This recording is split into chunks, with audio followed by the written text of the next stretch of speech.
Bismillahirrahmanirrahim. Allahumma salli ala Sayyidina Muhammad wa ala ali Sayyidina Muhammad.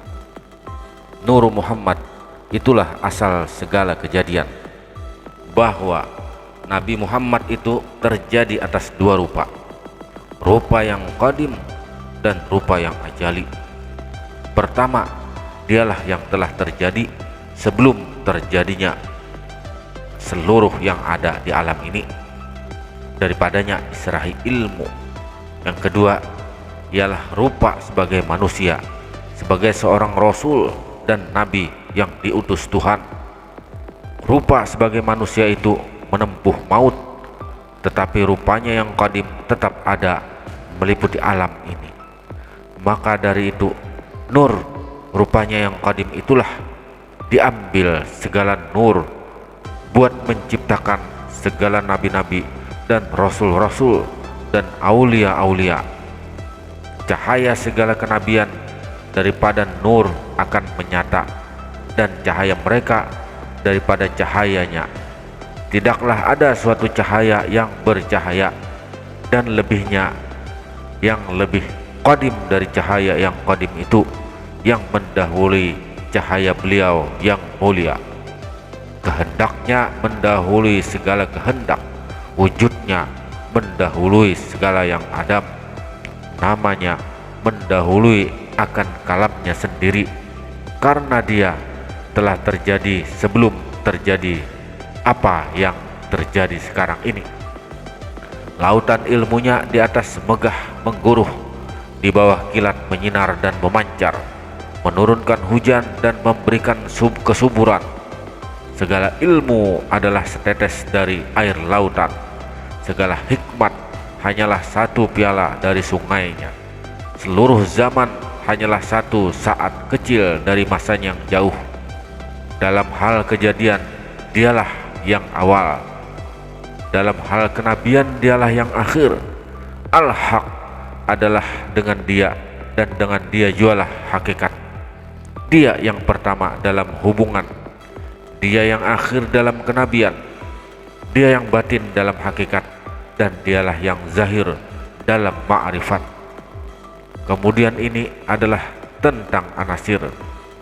Anasir Allah adalah zat, sifat, asma dan af'al. Anasir Muhammad adalah awal, akhir, zahir dan batin. Anasir hamba, rahasia, nyawa, hati dan tubuh. Anasir Adam adalah api, angin, air dan tanah. Anasir bapak, urat tulang, sumsum otak. Anasir ibu, bulu kulit, darah daging. Awal Muhammad itu adalah nurnya, akhir Muhammad itu adalah ruhaninya, zahir Muhammad itu adalah rupanya, batin Muhammad itu adalah zatnya. Rahasia hamba itu batin Muhammad, batin Muhammad itu zat Allah itu rahasia hamba. Nyawa hamba itu adalah awal Muhammad, awal Muhammad itu adalah sifat Allah itu adalah nyawa hamba. Hati hamba itu adalah akhir Muhammad itu adalah asma Allah itu adalah hati hamba. Tubuh hamba itu zahir Muhammad itu af'al Allah itu adalah tubuh hamba. Abu Yazid Al-Bustami pernah beliau berkata yang ganjil dan dalam, yang masih sangat hati-hati memahamkannya, sebab dari mulut beliau kerap kali keluar kata-kata yang berisi kepercayaan. Beliau pernah berkata, pernah Tuhan mengangkat daku dan diletakkannya aku di hadapannya sendiri. Maka berkatalah dia kepadaku, Abu Yazid, makhlukku ingin melihat engkau.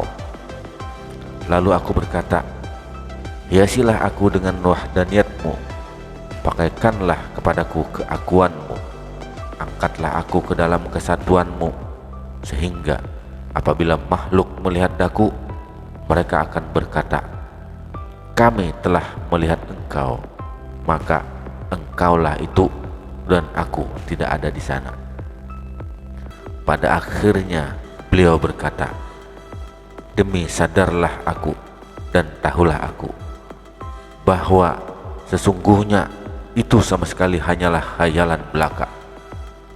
Kata-kata yang demikian dinamai orang syadadat, artinya ialah kata-kata yang penuh khayal yang tidak dapat dipegangi dan dikenakan hukum, karena orang yang berkata-kata waktu itu sedang mabuk, bukan mabuk alkohol, mabuk oleh tiada sadar akan dirinya lagi, sebab tenggelam ke dalam lautan tafakur.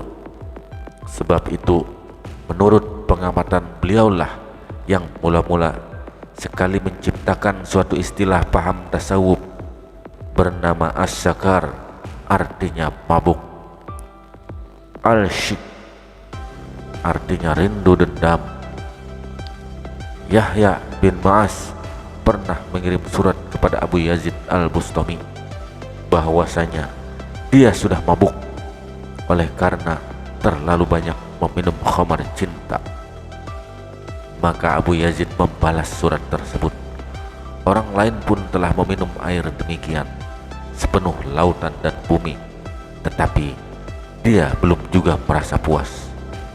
Dia masih tetap mengulurkan lidahnya meminta tambah lagi.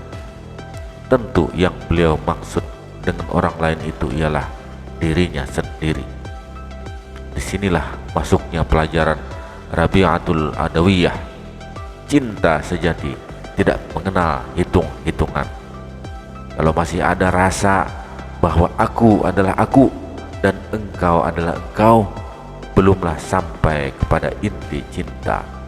Kadang-kadang tak tahulah dia apa yang akan dibicarakannya lagi. Tersesat mulutnya sehingga dia berkata karena saking cintanya, ana al-haq. Kadang-kadang kemana saja dia memandang, kekasih itu saja yang kelihatan. Ke matahari, ke bulan purnama adalah Allah, ke ombak bergulung, ke angin sepoi-sepoi itu Allah, ke tangis anak yang baru lahir itu Allah, ke kuburan yang sunyi sepi Allah. Kadang-kadang memuncaklah cinta itu sehingga merasa ingin mati saja dalam cinta. La ana illa huwa, tidak ada saya selain dia. Untuk mendukung channel ini, silahkan like, share, dan subscribe channelnya untuk menambah wawasan kita dalam mengenal Allah, dan di dalam agama Islam kita mempelajari secara kafah, secara keseluruhan. Mudah-mudahan bisa bermanfaat. Amin ya rabbal alamin. Wassalamualaikum warahmatullahi wabarakatuh.